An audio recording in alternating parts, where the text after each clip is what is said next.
Okay, तो start करते हैं। हम लोग ये देखते हैं कि कीवर्ड डिफिकल्टी होती क्या है। कीवर्ड डिफिकल्टी हमारे पास एक ये भी एक प्रोसेस है, ये भी एक टेक्निक है। जो हम लोग कोई भी ब्लॉग वगैरह लिखते हैं तो उस वक्त हम लोगों को बड़े अच्छे से देखनी पड़ती है। कीवर्ड डिफिकल्टी मींस कि वो मैकेनिज्म या वो तरीकाकार जिसमें हम लोग गूगल पर रैंक करने के लिए चेकआउट करते हैं कि आया कि हम इस कीवर्ड पर रैंक भी कर सकते हैं कि नहीं कर सकते। जनरली हम लोग देखते हैं कीवर्ड डिफिकल्टी ज्यादा हाई होगी जिस कीवर्ड पर भी, उस पर रैंक करना मुश्किल होगा। अब हम लोग ये बात कर लेते हैं कीवर्ड डिफिकल्टी हाई पर क्यों रैंक करना मुश्किल होता है। क्यों? क्योंकि उस पर ऑलरेडी बहुत सारे लोगों ने ब्लॉग्स लिखा होता है जिस पर ऑलरेडी बहुत सारी ट्रैफिक आई होती है। तो फिर आप भी उसी उसी टॉपिक पर लिखोगे, उन्हीं कीवर्ड्स पर अगर रैंक करने की कोशिश करोगे तो बहुत ज्यादा आपको मेहनत करनी पड़ेगी। ये नहीं कि आप रैंक नहीं हो सकते। उनसे अच्छा जितना बैकलिंक्स वगैरह जनरेट कर लेंगे या और फर्दर जो प्रोसेसेस अगर वो कर लेंगे, जो एक रैंक साइड है, तो आप एक स्टेबल पॉइंट पर या आप लोग फर्स्ट पेज पर, इवन फर्स्ट पहले नंबर पर भी आ सकते हैं। ठीक है। तो और जनरली हम लोग जो टारगेट करते हैं वो लो कीवर्ड डिफिकल्टी पर टारगेट करते हैं। ऐसे कीवर्ड्स हम लोग ढूंढते हैं जिनमें लो कंपटीशन हो हमारे पास। और दूसरा ये कि ये जो कीवर्ड डिफिकल्टी से रेलेवेंट ना जॉब्स भी मौजूद है। इवन फाइवर या अपवर्क वगैरह भी देखेंगे तो वहां पर ऐसे नंबर ऑफ क्लाइंट्स मौजूद हैं जो स्पेसिफिक निश आपको देते हैं और वो आपको कहते हैं कि हमें इस निश से रेलिवेंट जो लो कंपटीशन कीवर्ड्स हैं वो हमें निकाल कर दे दें। क्योंकि लो कंपटीशन, जितना ज्यादा लो कंपटीशन होगा उतनी जल्दी ही आपकी साइट का वो टॉपिक रैंक हो जाएगा उस कीवर्ड पर। ओके। तो इसको चेक करने के लिए बहुत सारे टूल्स हैं। लाइक सबसे पहले हम लोग ये एचरेफ कीवर्ड डिफिकल्टी, उसके लिए आप लोग गूगल पर जाकर ना एचरेफ लिखेंगे और आगे लिख देंगे कीवर्ड डिफिकल्टी और इसको आप लोग एंटर कर देंगे। जैसे आप एंटर करेंगे तो ये पहला लिंक आया, उधर देखें href.com कीवर्ड डिफिकल्टी। ठीक है। तो कीवर्ड डिफिकल्टी को हम यहाँ पर चेक करते हैं। अच्छा, फिर दूसरी चीज, एक और चीज भी मौजूद है। कीवर्ड डिफिकल्टी ना ये भी लाजमी नहीं है कि कीवर्ड डिफिकल्टी हाई है और आप रैंक ना कर सके। लाजमी नहीं है। किसी एक कंट्री में भी वो हाई हो बट दूसरे कंट्री में वो बहुत लो हो, तो उस कंट्री में जहां पर लो मौजूद है ना, आपकी थोड़ी सी ही मेहनत की वजह से, थोड़ी सी ट्रैफिक की वजह से वहां पर आप लोग रैंक कर जाते हैं। ठीक है। जैसे अभी फिलहाल यहाँ यूनाइटेड स्टेट, हम कंट्री भी चेंज कर सकते हैं। फिलहाल मैं आपको हाई कंपटीशन कीवर्ड दिखाता हूँ, वर्डप्रेस। ओके। मैं इसकी कीवर्ड डिफिकल्टी को चेक करता हूँ। ये देखिए 95। ठीक है। 95 कीवर्ड डिफिकल्टी मौजूद है। तो ये टू हार्ड है। इस पर जल्दी से हम लोग अगर ब्लॉग्स लिखने जाएं तो बड़ी मुश्किल हो सकती है हम लोगों को कि हम जल्दी से उस आर्टिकल्स को वर्डप्रेस पर अपना रैंक करें। ठीक है। अगर मैं इसको और थोड़ा सा चेंज करूं, किसी और कंट्री में लेके आऊं, मे बी हमें कीवर्ड की डिफिकल्टी ना बड़ी कम मिले। ओके। ये ना अभी आई थिंक ना नजर नहीं आ रहा, बट मैं क्लिक करता हूँ। जैसे एक ये कंट्री है,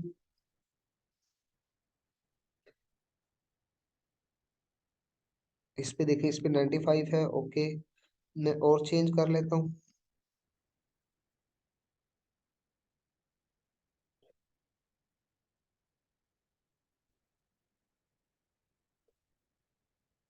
तो ये हमें निकाल कर देगा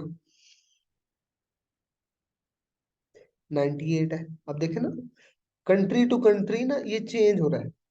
माइट भी पॉसिबल है किसी कंट्री के अंदर इसकी कीवर्ड डिफिकल्टी लो हो तो वहां पर आप जल्दी से रैंक कर सकते हैं।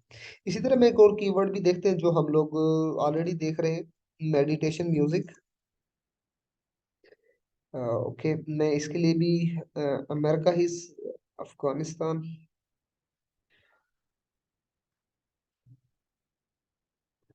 आई डोंट नो इसकी लिस्ट में क्या हुआ है, ये जो इस तरीके से ना इसका शो नहीं हो रहा। बट ओके, हम कीवर्ड डिफिकल्टी चेक कर लेते हैं।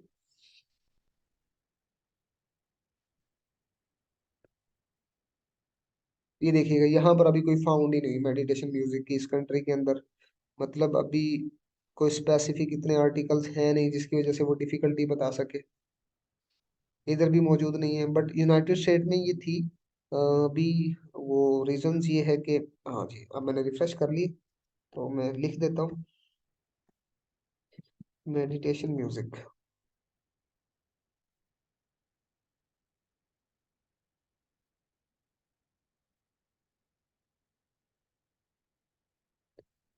क्योंकि मेडिटेशन म्यूजिक जनरली ये जो यूनाइटेड स्टेट वाले एरियाज मौजूद है ना, उधर सुना जाता है अच्छा खासा। तो अभी आई थिंक नेट जरा स्लो हो गया, जिसकी वजह से नहीं, ये अभी सर्फिंग कर रहा है। खैर, जब तक ये आता है तो हम एक और भी साइट देख लेते हैं, जो है SCM रश। ये भी एक साइट है, scmrush.com। यहाँ से भी हम कीवर्ड का एनालिसिस कर सकते हैं, कीवर्ड डिफिकल्टी। अब इधर देखिएगा, ये मेडिटेशन म्यूजिक 33 है। ठीक है। जनरली रिकमेंडेड क्या होता है कि बिलो 30 ना, आपके पास जिनकी कीवर्ड डिफिकल्टी मिल जाती है, उन टॉपिक्स पर आप लिख सकते हैं, स्पेसिफिक निश सेलेक्ट करें, और उसके बाद देखें कि उस पर ना डिफिकल्टी क्या जा रही है।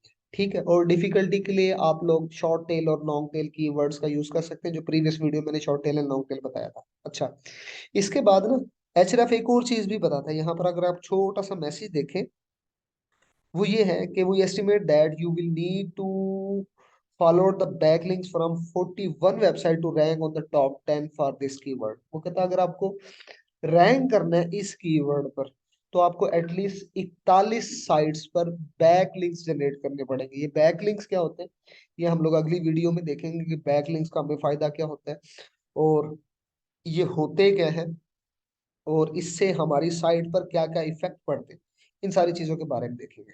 बट ये साथ सजेशन देता है। अच्छा, और दूसरी ये जो कीवर्ड डिफिकल्टी आती है ना, ये एक एस्टिमेटेड होती है, लाजमी नहीं है कि ये एग्जैक्ट हो। इसी तरह हमारे पास ये एक टूल और मौजूद है, इसको ना आप लोगों ने साइन अप कर लेना है। ठीक है। साइन अप करने के बाद अब यहाँ पर एंटर योर कीवर्ड, मैं यहाँ जैसे लिख रहा हूँ मेडिटेशन म्यूजिक। ठीक है, कीवर्ड का ओवर रिव्यू देगा हमें, ये देखिएगा। अब इसने जो हमें दिया, इसने अब इधर देखें, एचआरएफ पर देखें कितनी मौजूद है, 33। और यहाँ पर यूनाइटेड स्टेट में 53 दे रहा है। वही कह रहा हूँ कि एस्टिमेटेड हमारे पास है। और इसकी जो वॉल्यूम ऑफ सर्चेज है, 74,000 यूनाइटेड स्टेट के अंदर सर्च किया जाता है, 33,000 इंडिया में, ऑस्ट्रेलिया के अंदर 12,000, यूके के अंदर 9,000 मौजूद है। तो इस तरीके से ये हमारे पास होता है। लेकिन एसईएम रश का एक और भी बड़ा बेहतरीन फायदा ये है कि उससे रेलिवेंट और कौन कौन से कीवर्ड्स हैं, वेरिएशंस हैं, जो कि हम लोग यूज कर सकते हैं लो डिफिकल्टी के लिए, या लो डिफिकल्टी कहूँ कि मजीद और कौन कौन से कीवर्ड्स, यानी कि मैंने लिखा ना मेडिटेशन म्यूजिक, उससे रिलेटेड और फर्दर कौन कौन सी वेरिएशन, उसके बारे में भी सजेशन देता है। एचरएफ भी दे सकता है, लेकिन एचरएफ को आपको वो प्रीमियम लेना पड़ता है। इसमें 2-3 अटेंशन फ्री देता है हर रोज डेली की। एसईएम रश का हमें ये फायदा है कि हम लोग 2-3 अगर अटेम्प्ट करना चाहें, 2-3 कीवर्ड्स को सर्च करना चाहें, तो ये बता सकता है हमारे पास, ये हमारे पास मौजूद है। मजीद हम लोग ना इस पर फिल्ट्रेशन भी लगा सकते हैं, लाइक कीवर्ड डिफिकल्टी ही हम लोग चेक करने जा रहे हैं, तो मैं कहता हूँ यार पॉसिबल है जो ना इजी 15 to 29, इसको सर्च कर। तो 15 to 29 ये हमारे पास कीवर्ड डिफिकल्टी वाले आ गए। अब ये इसकी बता रहा है, ठीक है, कि ये कीवर्ड मौजूद है। अब इस पर जो ट्रैफिक मौजूद है वो 320 मौजूद है। इसी तरह ये कीवर्ड है, इस पर ये ट्रैफिक है, और ये इसकी डिफिकल्टीज बता रहा है हमें। ठीक है। और ये बता रहा है लास्ट 2 वीक्स, लास्ट 4 मंथ, ये इस तरीके से हमें शो कर रहा है। ठीक है। और ये रिमेनिंग बाकी नहीं कर रहा रीजंस।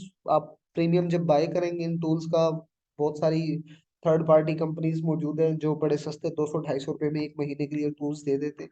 जिन्होंने आर्टिकल्स लिखने होते हैं, उन लोगों के लिए बड़ा एक सूटेबल प्लेटफॉर्म मौजूद है। एसएम रश बहुत अच्छा प्लेटफॉर्म मौजूद है। इसी तरह एक और भी है, गूगल का भी मौजूद है, गूगल कीवर्ड एनालाइजर हमारे पास, वो भी हम लोग कल के लेक्चर में देखेंगे, कीवर्ड एनालाइजर। तो उसमें भी हम लोग अपनी डिफिकल्टी चेक कर सकते हैं, बट उसमें ना इस तरह की रेटिंग नहीं होती 1 to 100 के इन बिटवीन। वहां पर क्या होता है, लो मीडियम हाई 3 रैंकिंग दे रहे हो। ठीक है। बट यहाँ पर थोड़े से अच्छा सा हमें एनालिसिस मिल जाता है, दैट्स वाई इन टूल्स को आप लोग यूज कर सकते हैं। बट ये एक एस्टिमेटेड होती, लाजमी नहीं है कि आपको हर एक साइट पर सेम डिफिकल्टी मिल जाए। ठीक है, एस्टिमेटेड होती है।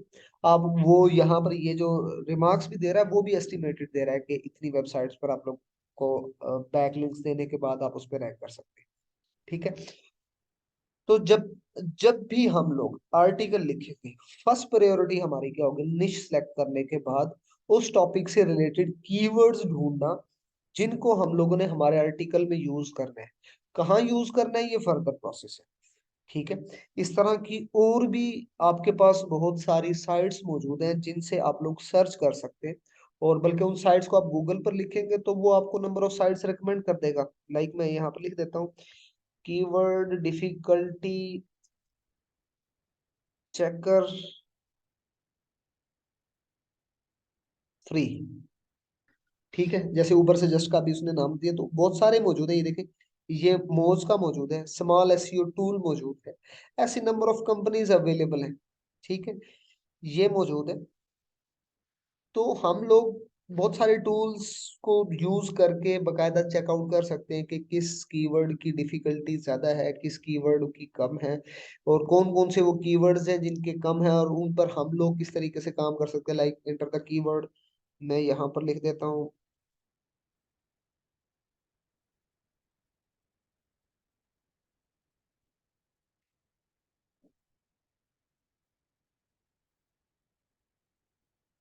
बट इन साइट्स पर थोड़ा सा ये ख्याल करिए कि इन साइट पर ना कोई ज्यादा अच्छा रिजल्ट्स नहीं मिलते। अव्वल तो वो कैप्चा भी प्रॉपरली सिलेक्ट नहीं हुआ था। बट ओके, यहाँ पर आ ही नहीं रहा। जी आ गया।